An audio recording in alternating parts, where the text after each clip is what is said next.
Welcome to Today in Prophecy Daily News in 15 minutes or less.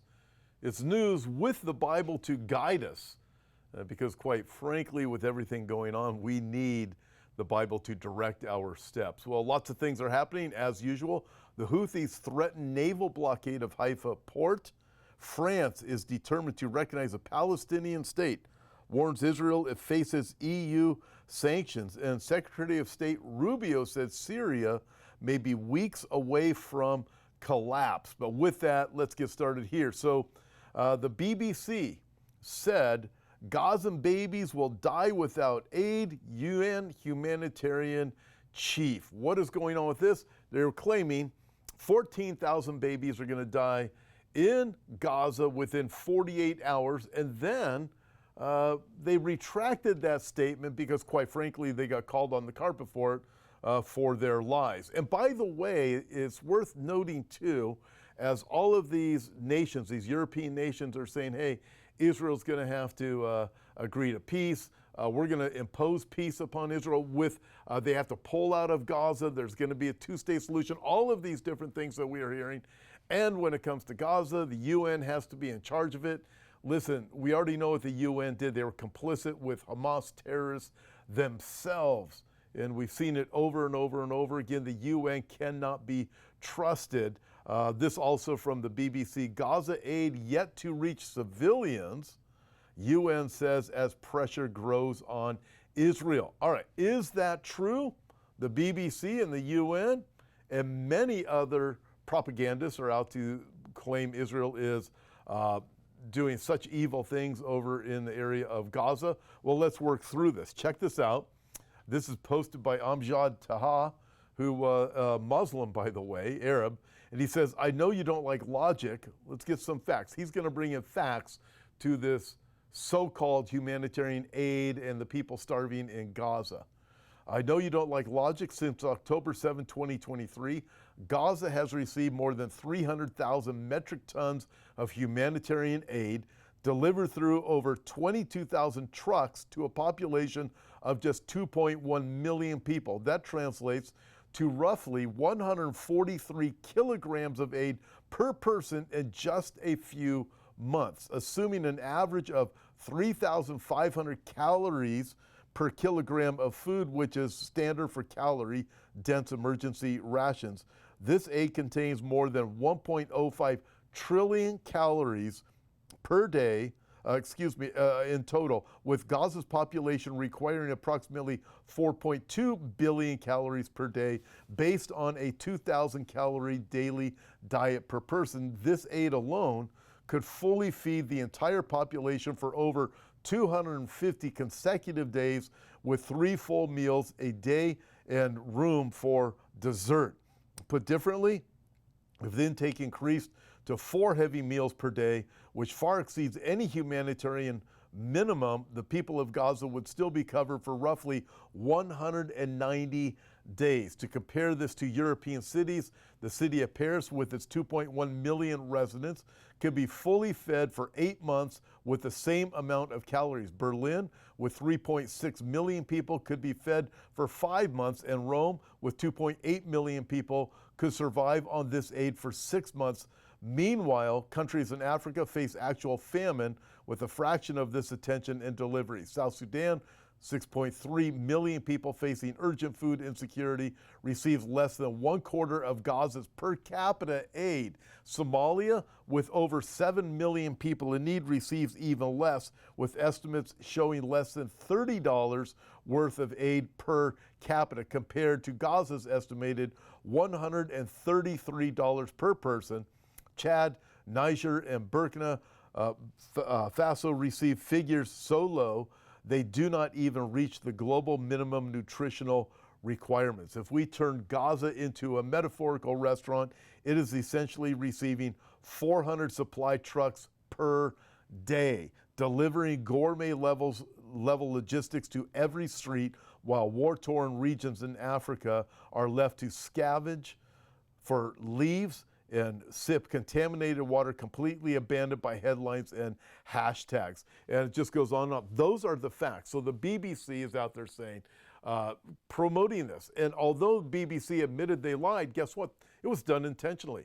The UN did it intentionally because they know once this gets out there, it just explodes. It goes all over the internet to everybody that's anti-Semitic, everybody that's liberal and anti-Semitic, and everybody that is conservative and anti-Semitic. They just take it, they eat it up, and the lies travel all the way around the world while the truth is suppressed. Remember, Romans chapter 1 gives us a characteristic of any nation that is in decline, any nation that is in trouble with God.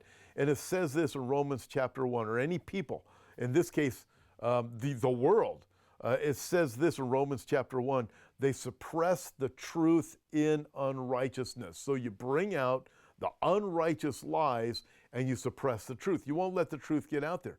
As Israel continues to do all that they can to help out, even giving the food. We also know this, with food that does get through, Hamas controls it, and they take it. They hijack the trucks. They hijack the aid. They won't let the civilians even have food. They keep it for themselves. I've even seen videos, and you have too, where people are actually killed trying to get the aid that comes in. Nevertheless, Israel is doing all they can, better than anybody else in the entire world is doing, by the way. Nobody else is doing what Israel is doing. Israel is doing this, and yet they are just hitting with this heavy hand, these lies that come from the Western media over and over and over again.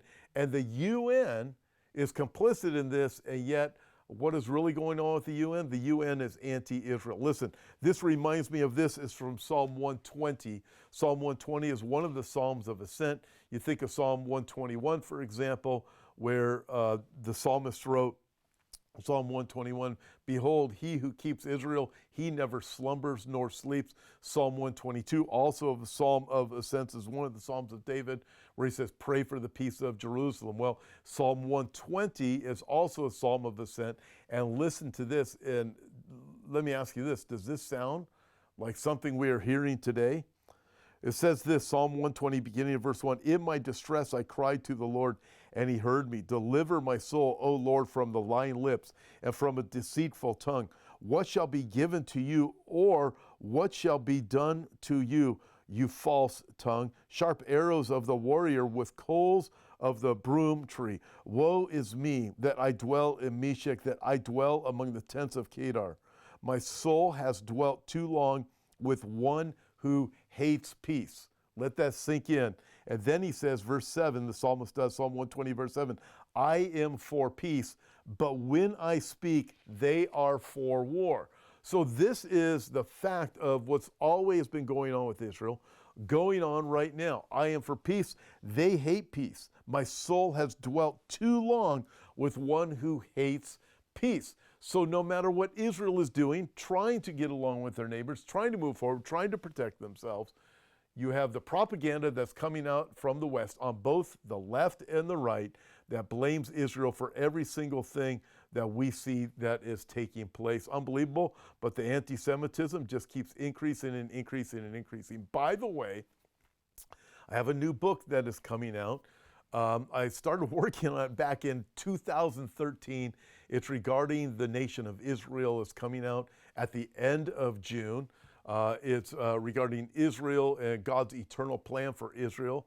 I have over 15 different chapters that are in the book, and I walk right on through their history. I walk through the prophetic implications for Israel. I talk about their neighbors.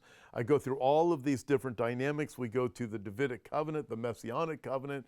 We talk about several different things in the book. I've been working on it for a long time. About 6 months ago, we finally decided to put it into a book format, but here's the deal. That book is only going to be available. It's going to be online. It's going to be digital. It'll be downloadable to your devices. If you have an iPad, for example, it'll be downloadable there. But it's not going to be available on Amazon. It's not going to be available for purchase, but it is going to be available just as a thank you to anyone who has come alongside and supported Hope for Our Times. It's our gift to you. I just want to thank you guys so much for all of your support. If you have supported Hope for Our Times financially over this year, or if you want to start even now, this book is coming out at the end of June, and it will reach anywhere in the world because we won't have the delivery costs or delivery challenges associated with Australia or New Zealand or South Africa or parts of Europe and so forth. So it'll be available anywhere in the world, and it's going to be digital. And again, it's just this is a special offer, and it's just something that it's my way of saying thank you for supporting us. If you'd like to be on board with that, if you're on board with that, if you'd like to support us here at Hope for Our Times, you can do that just by sending in a donation through the website hopeforourtimes.com, or also through the app. You can send it that way. And just want to say thank you again. A special offer for anybody who comes alongside of us and says, I want to partner with you guys. I love what you're doing for the kingdom of Christ and your stand for Israel as we move forward. And we're not storing our treasure in heaven. But again, as I mentioned many times before, we're not supported by any ministry, any church, or any organization. It's just people who watch and say, I want to come alongside. They even say, how can I subscribe to Hope for Our Times? It's free to subscribe to Hope for Our Times too. You can go to the website. You'll see down in the bottom left of the front page, it's either going to say stay connected or subscribe, and it's free to do that. We'll get you our updates. I do a psalm each week too. But anyways, if you want to partner with us financially, we'd really appreciate it. Can't do it without you guys. All right, moving on. The Houthis threaten naval blockade of Haifa port. Yemen's Houthi terrorist group announced late on Monday that it was expanding its campaign against Israel by imposing a naval blockade on the Haifa port. The military spokesman of the Iranian-backed rebels, Yahya Sari, warned that vessels en route to or docked at the key Israeli commercial hub in the north of the country would now be considered military targets. For those of you who have been to that area of Israel before, the area of Haifa is their major naval port. It's Israel's. A lot is going up there in Haifa. It's where you have the Baha'i Gardens, for those of you who have seen them. So you're familiar with that whole area. Just north of that, you're going into the very northern area of Israel, where you get up to Rosh HaNikra, which is closed right now. Been up there many times. Rosh HaNikra is where you see if you're standing up there, you look out into the ocean, the Mediterranean Sea. What you'll see is a buoy that marks the territory, the boundary between Lebanon and Israel, where many, including the UN, have said, hey, the boundary needs to be moved. Why is that? Because there's gas finds out there, and if the boundary of the buoy is moved closer to Israel, that means it belongs to the Islamic territories, and I think Lebanon and Turkey can fight over it then, but it's in the gas line is in the Israeli territory. It's Israeli property, but that's all north of Haifa. So Houthi is now saying, hey, we're shooting missiles beyond Tel Aviv. We're not going to aim for the airport anymore. We are aiming directly at the naval area of Haifa. As I look at that and I think, what in the world is going on? Why hasn't the U.S., I don't understand why the U.S. isn't eliminating the problem of Yemen, of the Houthis. Israel keeps trying, and they're doing a great job. But listen, the Houthis just keep coming back with their rhetoric. They're supported by Iran. They're one of Iran's proxies. And I do not understand why they're able to still exist. Nevertheless, they are. So we'll see what happens here in the coming days. Also, by the way, it's been reported, I'm not going to have time to get to this right now, maybe tomorrow, maybe for my update on Sunday, that Israel is preparing for an attack against Iran and their nuclear facilities. Will that actually happen? I don't know if that's actually going to happen, but we'll keep an eye on it. I can't imagine Israel doing it without the help of the U.S. Nevertheless, last article, World Israel News, France determined to recognize Palestinian state, warns Israel if faces EU sanctions. I think of that, and I cannot help but think of Joel chapter 3, where in Joel chapter 3, the Bible says, God says, for behold, in those days, and at that time, when I bring back the captives of Judah and Jerusalem, I will also gather all nations and bring them down to the valley of Josaphat, and I will enter into judgment with them there on account of my people, my heritage Israel, whom they have scattered among the nations. They have also divided up my land. My heritage, my people Israel, they've scattered, they've divided. God's judgment will come. God bless you guys. See you tomorrow.